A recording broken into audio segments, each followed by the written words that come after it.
Where the North has its honor and the South its chivalry, the Iron Islands has its strength.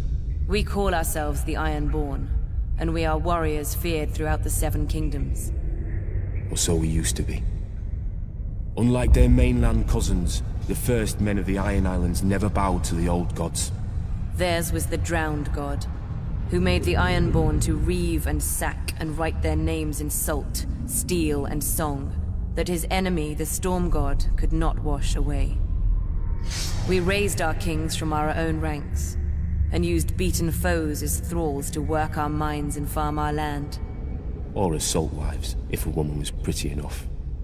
Such was the old way, and while we followed it, we held sway wherever the waves were heard.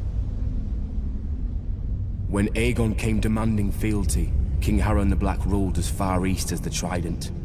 Other kings like the Starks could kneel, but Harren was Ironborn, and the Ironborn must be beaten. In Harrenhal, he had the mightiest castle in Westeros, and the army to defend it. But Aegon did not intend a siege. He mounted his dragon and roasted Harren and all his sons in their tower, and the Old Way with them. Because of Harren's defiance, Aegon pushed the Ironborn back to our islands and gave the Riverlands to the Tullys. But he did allow the Ironborn to choose who would lead them. House Greyjoy had always been one of the greatest houses of the Iron Islands.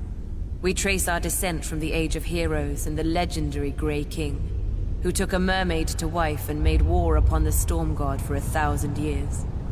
Blessed by the Drowned God, the Grey King fought and slew Naga, the great sea dragon, and took her fire for his own. This history made our ancestor Vickon Greyjoy the natural choice to lead the Ironborn after Aegon's conquest. For 300 years, House Greyjoy ruled the Ironborn. We styled ourselves Lord of the Iron Islands, King of Salton Rock, Son of the Sea Wind, Lord Reaper of Pike. In truth, we were thralls. Our people still chanted, "What is dead may never die." But the Old Way had died.